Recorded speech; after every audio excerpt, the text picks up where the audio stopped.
بعد كده احنا بننظم مواعيد الاكل، ما ناكلش طول اليوم، ما ناكلش عشوائي، نبتدي ندخل نفسنا في الصيام المتقطع اللي هو اعظم حاجه للصحه.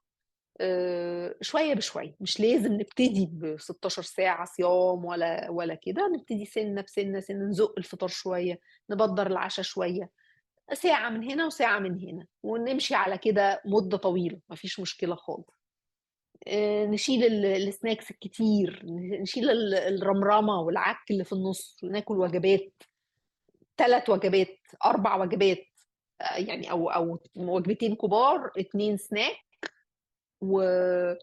وفي مواعيد منتظمه، ونحاول نستمتع بالاكل كمان، علشان ما يبقاش الدايت عذاب. يعني نحاول ندلع الاكل كده، وندلع عشان ما نبقاش انا عامله دايت يبقى هي فراخ مسلوقه او صدور مش عارف ايه، لا، مش كده، ندلع الحاجه علشان ناكلها، حتى لو بحاجه بسيطه، مثلا حته قشطه صغيره قوي بدل الزبده مثلا، او حاجات كده، يعني نخلي الاكل كده، نعملها بطرق مختلفه، نشوحها بطريقه معينه، نحط توابل، ندلع الاكل عشان نحبه، ما يبقاش، ويبقى ده الطبيعي بتاعنا.